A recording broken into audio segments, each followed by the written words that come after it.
गुरु भक्ति योग। गुरु का संग मांग और पूर्ति का प्रश्न है।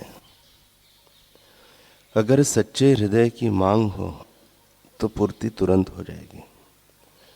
कुदरत का यह अटल नियम है। आपको अगर सचमुच ईश्वर साक्षात्कार की तड़प होगी तो अपने आध्यात्मिक गुरु को आप अपने घर के द्वार पर खड़े पाएंगे। आत्म साक्षात्कारी महान गुरु का संग प्राप्त करना मुश्किल है, किंतु वह संग बहुत ही लाभकारी है।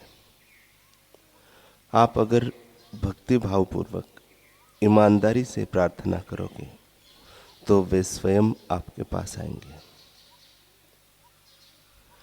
इस दुनिया में उत्तम वस्तुएं अत्यंत अल्प मात्रा में होती हैं, जैसे कि कस्तूरी, केसर, चंदन, विद्वान, सदाचारी पुरुष तथा परोपकारी स्वभाव के लोग बहुत कम होते हैं।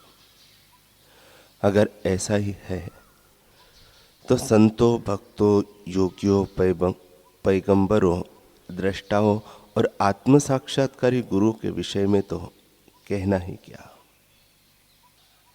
सनातन धर्म के संतों ने जब जब व्यापक रूप से समाज को जगाने का प्रयास किया है, तब तब उनको विधर्मी ताकतों द्वारा बदनाम करने के लिए षड्यंत्र किए गए हैं, जिनमें वे कभी हिंदू संतों को भी मोहरा बनाकर हिंदू संतों के खिलाफ दुष्प्रचार करने में सफल हो जाते हैं।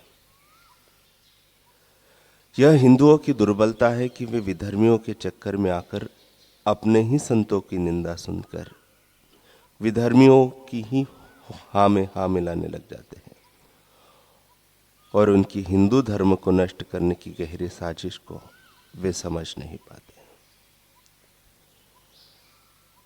हिंदुओं का भोलापन भी कह सकते हैं।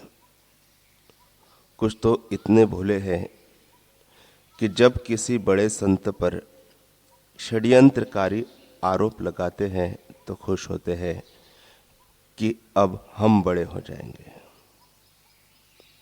उनको पता नहीं कि वे भी आगे चलकर षड्यंत्रकारियों के शिकार होंगे। ऐसे लोग भी विधर्मियों के षड्यंत्र से अपनी संस्कृति की रक्षा करने के बदले उनके पिट्ठू बन जाते हैं।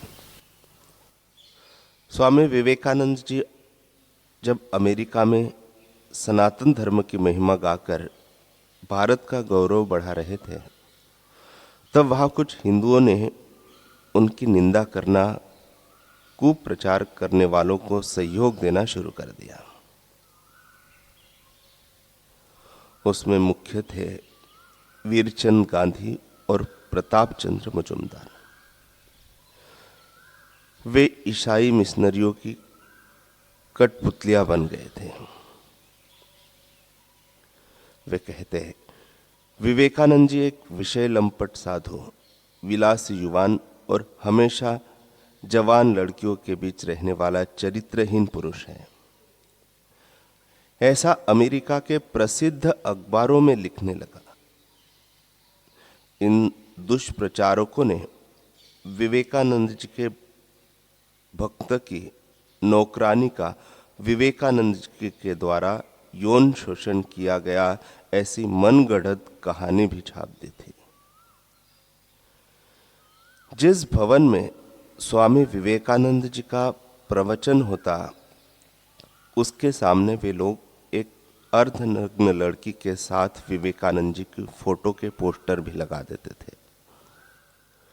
फिर वे स्वामी विवेकानंद जी के अमेरिकन भक्तों की श्रद्धा वे हिला न सके। तब प्रताप चंद्र मजूमदार भारत आया और उनकी निंदा करने लगा। विवेकानंद जी पर ठगी, अनेक स्त्रियों का चरित्र भंग करने के आरोप लगाने लगा।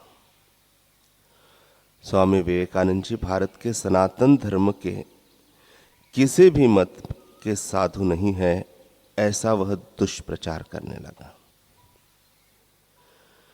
विधर्मियों द्वारा षड्यंत्रों के तहत लगवाए गए ऐसे अनेक आरोपों को झेलते हुए भी स्वामी विवेकानंद जी सनातन धर्म का प्रचार करते रहे। उन्हें आज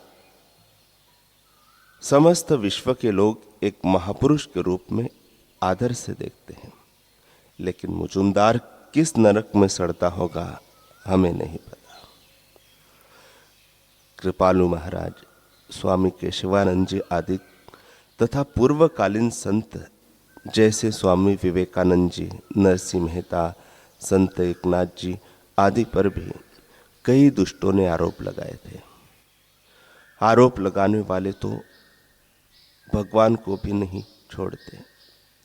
भगवान श्री कृष्ण पर भी स्यमंतक मणि चुराने का आरोप और अन्य कई प्रकार के आरोप लगाए गए थे।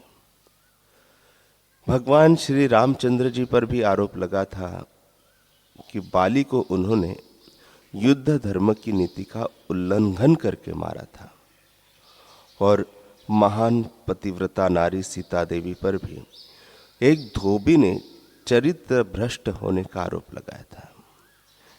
इससे क्या उनकी भगवत्ता कलंकित हो गई? महात्मा बुद्ध पर भी तत्कालीन दुष्ट अधर्मियों ने आरोप लगाए थे, तो क्या इससे उनकी महानता कलंकित हो गई? नहीं। जो ब्रह्मनिष्ठ सद्गुरु और जिन्होंने ईश्वर का प्रत्यक्ष साक्षात्कार किया है, ऐसे महापुरुषों को इन दुष्टों के कलंकों से क्या फर्क पड़ता है?